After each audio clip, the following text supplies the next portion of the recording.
Olá, gente. Vamos começar aqui com os slides da terceira revolução industrial. Estamos experimentando uma nova ferramenta até encontrar a que melhor se adequa à nossa nova realidade. Então, terceira revolução, primeiro slide, sociedade caça-coleta, com grande movimentação sobre o espaço geográfico até em busca da própria alimentação. Com o desenvolvimento das técnicas, sociedade agrícola, fixando o homem no espaço, num processo de sedentarização, além da questão agrícola, de produção de alimento, criação de alguns animais. Séculos depois, ou se você quiser, até milênios depois, vem a sociedade industrial apoiada na eficiência, no aumento da produtividade, produzir mais em menos tempo, barateando esse custo, possibilitando a ampliação de consumo. Isso é o que nós estamos estudando desde as primeiras aulas, a Revolução Industrial. Chegamos à terceira Revolução Industrial e uma sociedade conectada. Então, é interessante nesse momento de nós estarmos conectados e em aula de terceira Revolução Industrial, apesar de todas as adversidades desse momento que estamos passando em relação ao coronavírus. Sociedade em rede, sociedade conectada. A sociedade integrada em tempo real, conectada e que compartilha o seu próprio dia a dia. Em relação a esse slide, eu só tenho um detalhe. Ele coloca uma sociedade conectada em rede por notebooks e a gente sabe que atualmente se conecta muito mais pelo smartphone, com a elevada portabilidade do smartphone. Também se observa o smartphone já como um computador. A terceira revolução industrial, berço, Estados Unidos, Califórnia, São Francisco. Por que São Francisco foi o berço da terceira revolução industrial? Porque em São Francisco foi criado o primeiro tecnopolo da história mundial. E foi criado em São Francisco através da Universidade de Stanford, que se juntou com a empresa privada. Foi a primeira universidade a perceber que poderia fazer uma parceria, uma articulação com as empresas privadas e que isso resultaria em grandes saltos para a ciência, o que na verdade se confirmou. O que é um tecnopolo? É um centro de produção e desenvolvimento de tecnologia. Um tecnopolo é um centro de produção e desenvolvimento de tecnologia, através da articulação da empresa privada com a universidade. Então, meus amores, para ser tecnopolo, não basta ser um centro de pesquisa. Tem que ser um centro de pesquisa que articule universidade e empresa privada. Dentro dessa articulação, qual é o papel da universidade? Desenvolvimento de pesquisa, oferecimento de mão de obra de alta qualificação e laboratórios com recursos sofisticados, com equipamentos de última geração para aquele momento. Qual é o papel da empresa privada? Investimento em pesquisa.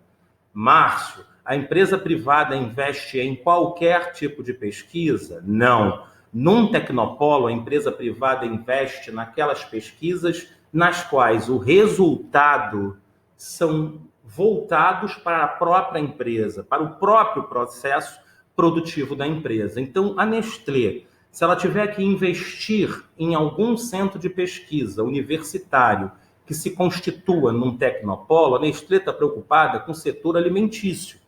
De repente, ela vai querer desenvolver um leite sem lactose para crianças recém-nascidas alérgicas à lactose, que inclusive já existe, é só um exemplo. A Volkswagen vai querer investir em motores que sejam menos poluentes e com uma capacidade maior de desenvolvimento de velocidade, consumo menor de combustível. A Volkswagen ela não vai investir em qualquer pesquisa, assim como nenhuma outra empresa vai investir num tecnopolo sem que o seu resultado seja para o seu processo produtivo. Então, uma empresa de automóveis vai investir em atividades ligadas ao seu processo produtivo. Com isso, nasceu o Vale do Silício. Márcio, por que o Vale do Silício? Você já sabe que ele foi o primeiro tecnopolo. Por que o nome Vale do Silício?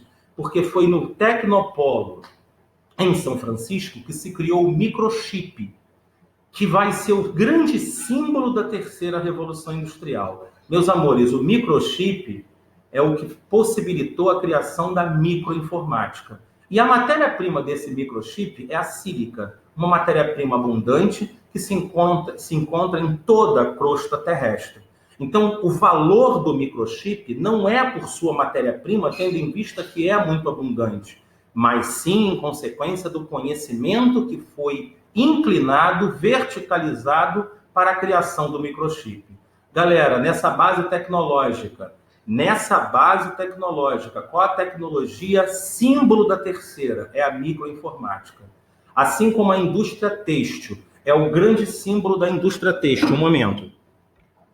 Assim como o grande símbolo da indústria, da primeira revolução industrial é a indústria têxtil, é o grande símbolo, assim como na segunda é a indústria automobilística, na terceira é a microinformática.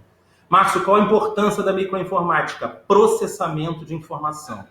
Por isso que a terceira revolução industrial também é chamada de revolução técnica, científica, técnica. Tecnologias avançaram.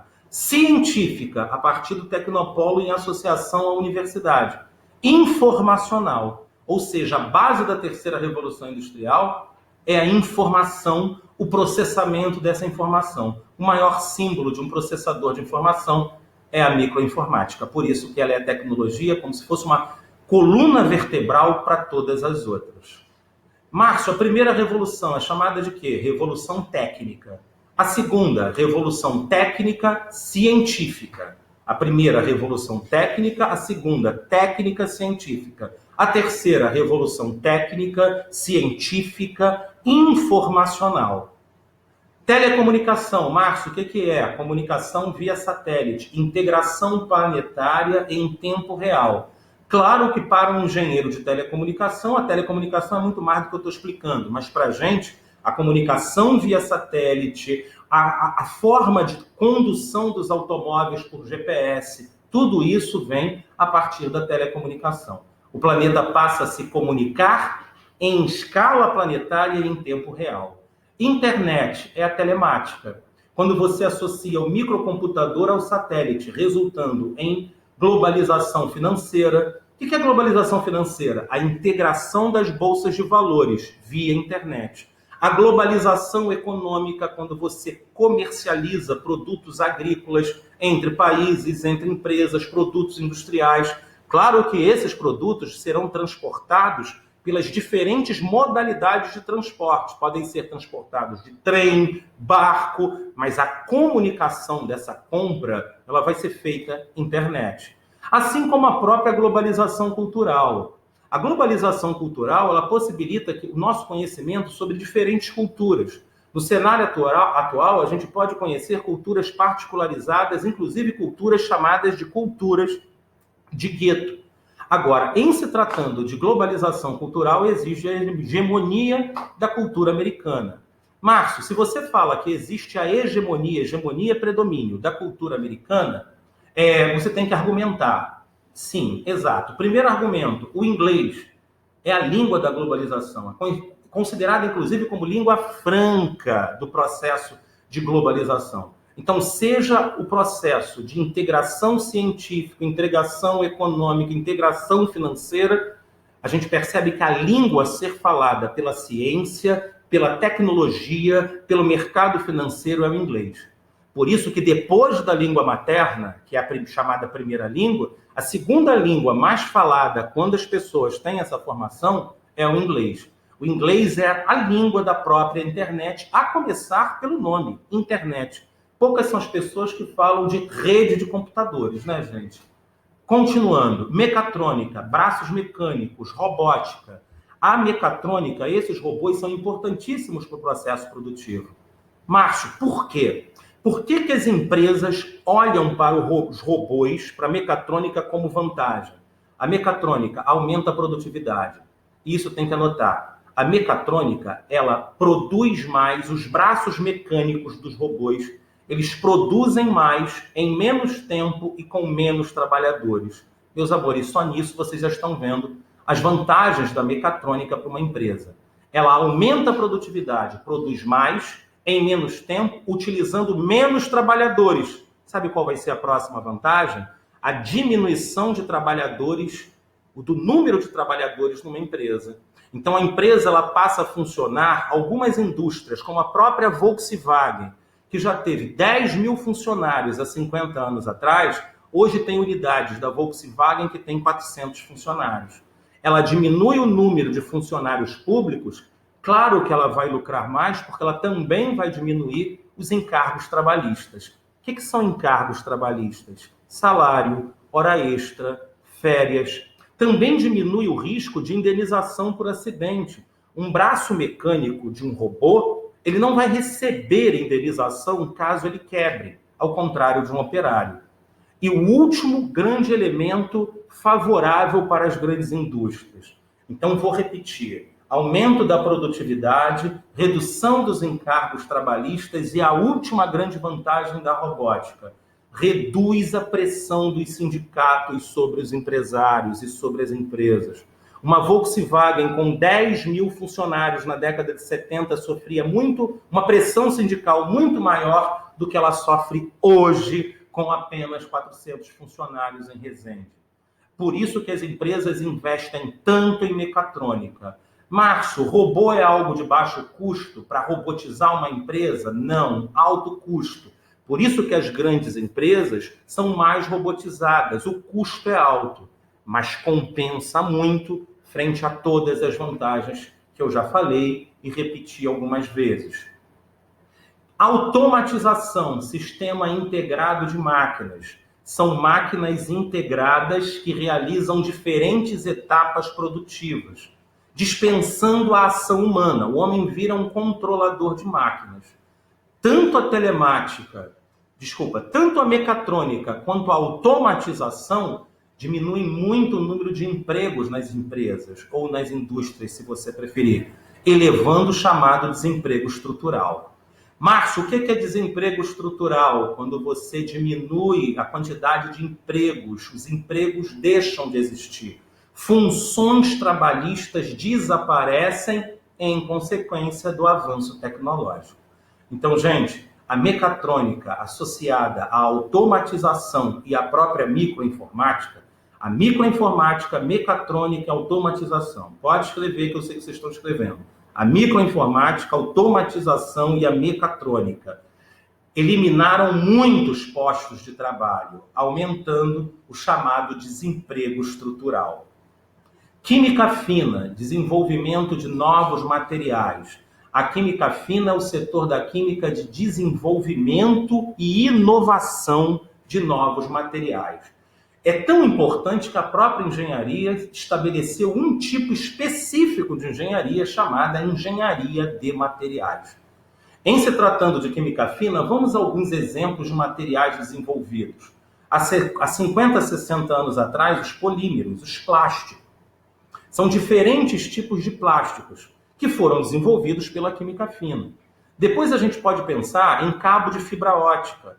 Cabo de fibra ótica são fios, quase que da espessura do fio de um cabelo, com capacidade de transportar informação. Meus amores, quando a gente fala cabo da net, os cabos da net, eles constituem um conjunto de cabos de fibras óticas para transportar informações. Agora, qual a matéria do cabo de fibra ótica? É uma matéria-prima desenvolvida pela química fina. Outro exemplo, fibra de carbono. Então tem bicicleta de fibra de carbono, raquete de tênis de fibra de carbono, cadeleira de futebol de fibra de carbono. Tudo isso foi a química fina. Podemos usar também outros exemplos para a química fina. O tênis Boost, esse material de tênis. Márcio, nunca vi esse material de tênis. Então você vai botar na sua internet o que é Boost. Alguns alunos, provavelmente muitos alunos de classe média alta, vocês vão ter o Ultra Boost, que é o nome da marca, mas o Boost é um material feito pela química fina. E para continuar sobre química fina, existem chamados biocombustíveis, também desenvolvidos pela química fina, que é um grande mercado que se abre em substituição aos hidrocarbonetos, petróleo, né, e os seus derivados, óleo diesel e gasolina. Então, em se tratando de química fina, abre o espectro de possibilidade de desenvolvimento de novas matérias-primas, de novas ligas metálicas conectando materiais mais resistentes e também em se tratando de novos combustíveis, inclusive menos poluentes. Agora sim, para finalizarmos, dentro da química fina, existem o desenvolvimento de pesquisas sobre as chamadas terras raras. Terras raras, quem está assistindo, você também pode, por si só, pesquisar terras raras. Mas eu vou explicar de forma básica, mas vou explicar. As terras raras são as áreas nas quais se encontram os elementos químicos raros. Elementos químicos que às vezes você só encontra no território de apenas um país. Esses elementos químicos raros, encontrados em regiões chamadas de terras raras, por isso, eles são elementos de pesquisa, são alvos de pesquisa para desenvolvimento de materiais para o setor de alta tecnologia. Então, muitos desses elementos raros hoje estão sendo pesquisados para desenvolvimento de novos materiais para alta tecnologia. Exemplo, o Brasil tem um elemento de terra rara muito famoso chamado nióbio.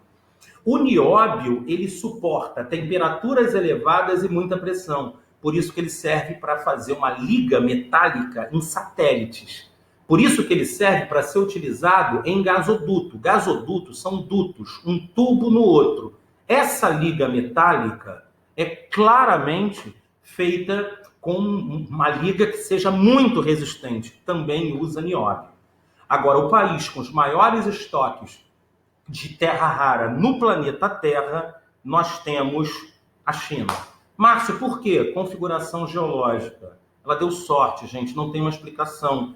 Ela não gerou isso, ela não foi a causadora desse processo. A formação geológica, vou botar assim entre aspas, presenteou a China com o maior estoque de terras raras, o que para a China no futuro pode significar um grande potencial. Já em se tratando de biotecnologia, biotecnologia tem a ver com a informação da vida, com o uso do DNA.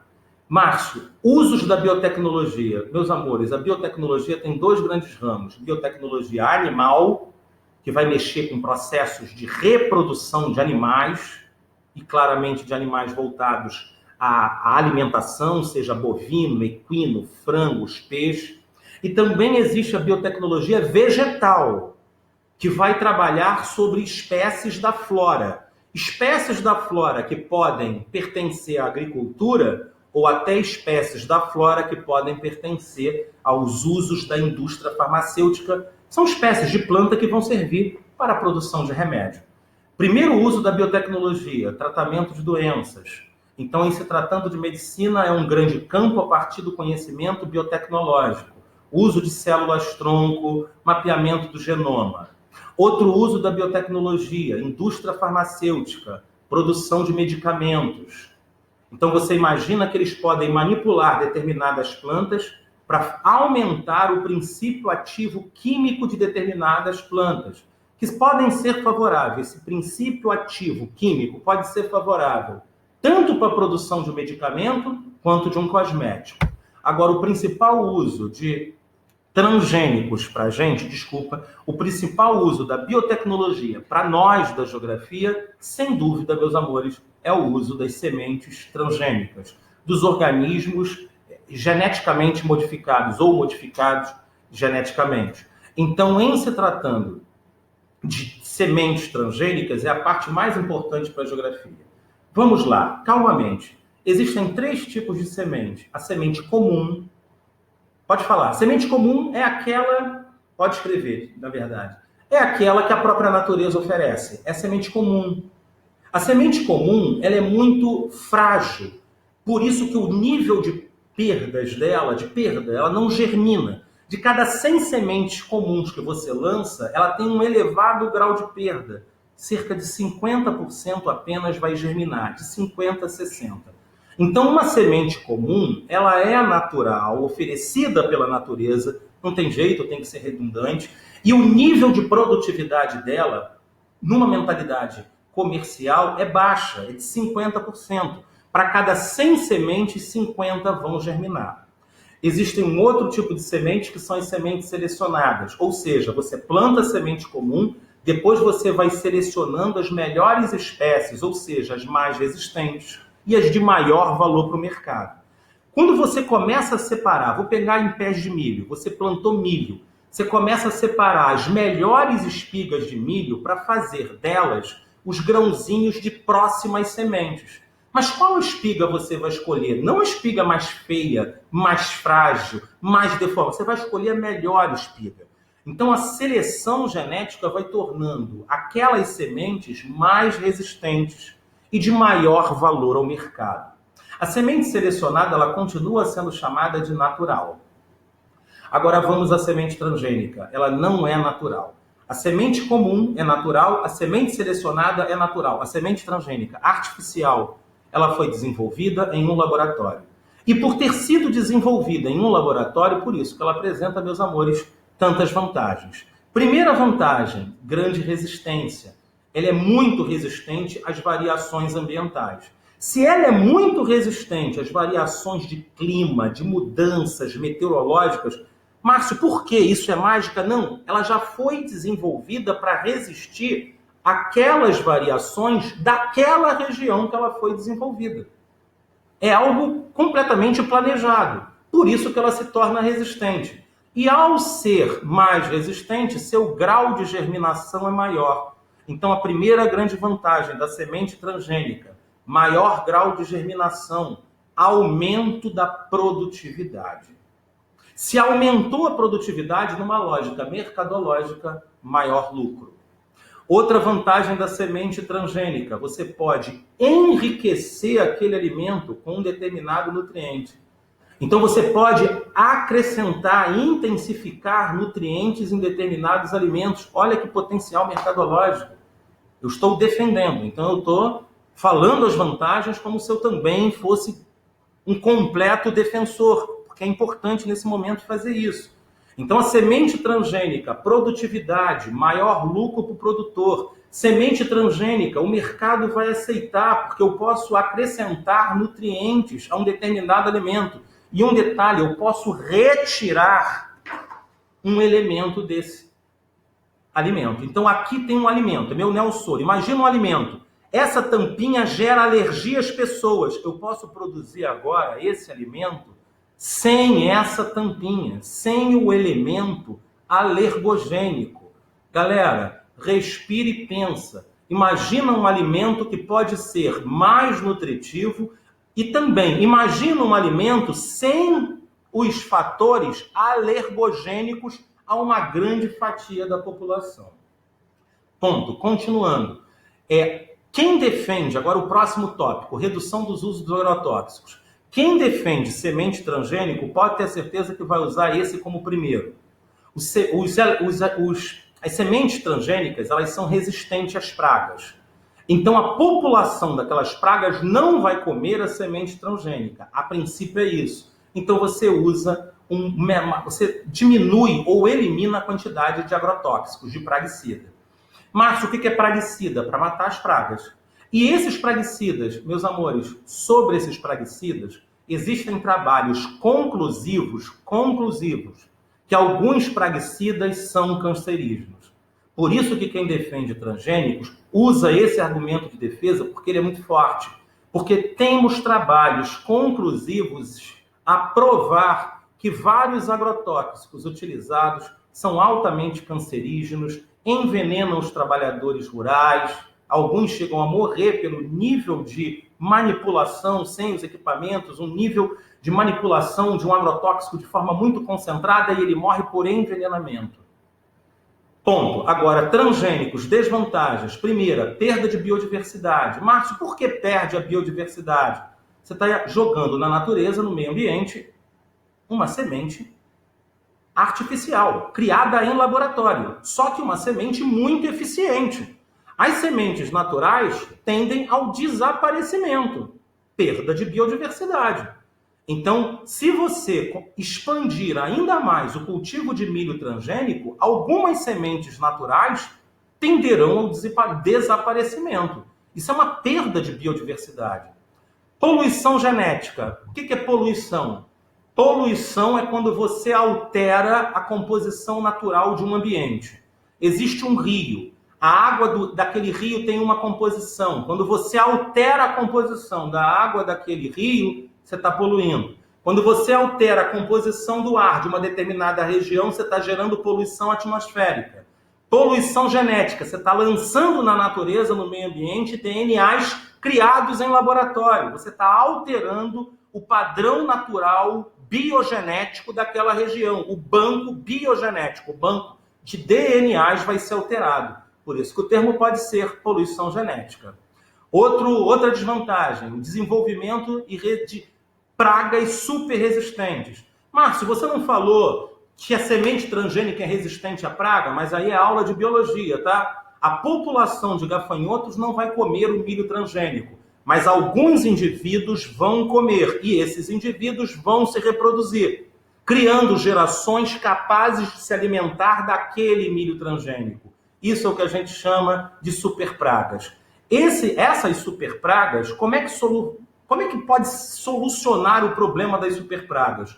Ou você criando uma semente transgênica que já acima da outra, já superior a esse super gafanhoto, ou seja, você tem que criar uma semente transgênica já resistente a essa superpraga, o que nem sempre é fácil, ou você vai ter que usar agrotóxico. Olha a ironia. Olha a contradição, o grande argumento de defesa, a redução do uso do agrotóxico. Mas na hora que se cria a superpraga, você vai ter que voltar a usar, sim, agrotóxico. Outra desvantagem, dependência de um pacote tecnológico oferecido pela empresa. Presta atenção, quando a empresa vende a semente transgênica, para que você obtenha a tal produtividade elevada, você tem que comprar o fertilizante para essa semente. Então, essa empresa, ela não vende só a semente. Se você comprar a semente, você vai comprar a semente e você vai ter que comprar, além da semente, o fertilizante. Você vai ter que comprar um pacote tecnológico. E, Márcio, quantas empresas nesse mercado internacional oferecem sementes transgênicas? Aproximadamente 5, gente. Aproximadamente 5. E dentro dessas 5, uma principal chamada Monsanto. Agora, vamos pensar em termos de mercado internacional. 5 empresas oferecendo sementes que hoje produzem grande parte dos alimentos que sustentam a humanidade. Vamos falar nesses termos, porque é verdade em termos de grãos. Em termos de milho, trigo, soja, são produções em escala planetária, utilizadas até por uma indústria de alimentos, mas em grande parte transgênico, produzidas sementes por 5 empresas. Se 5 empresas dominam um grande mercado internacional, nós podemos sim falar em um oligopólio, um pequeno grupo de empresas que dominam o setor. E esse oligopólio pode se organizar em cartel, eles podem passar a combinar preço e a qualidade da semente a ser lançada no mercado. Galera, isso é uma dependência. E um outro detalhe para finalizar, as sementes transgênicas, elas são híbridas biologicamente. Prefiro que vocês perguntem essa explicação para os especialistas e professoras excelentes que vocês têm de biologia. Essas sementes transgênicas são híbridas, são estéreis, o que obriga o produtor a comprar novas sementes dessas empresas a cada processo produtivo. Terceira revolução industrial, só para finalizar, a base energética, eu já tinha falado isso em algumas aulas, continua sendo o petróleo. O petróleo é a base energética da segunda e se mantém como base energética da terceira. Meios de transporte, meganavios, são navios muito grandiosos, com grande capacidade de carga, 100 mil toneladas, 80 mil toneladas. Os maiores meganavios, 150 mil toneladas só de uma vez. O avião a jato, muito veloz, grande vantagem, redução relativa das distâncias. E o trem de alta velocidade, integrando não apenas cidades, mas até capitais de países, o que é muito comum, né? Você sabe, na própria Europa. Os meios de comunicação, eu já falei, porque eles são tão importantes na terceira, que eu falei na base energética, na tecnologia, telefonia móvel, telefone celular, principalmente os smartphones, visto como computadores de alta portabilidade, internet e telecomunicação. Encerro aqui, um grande beijo a todos.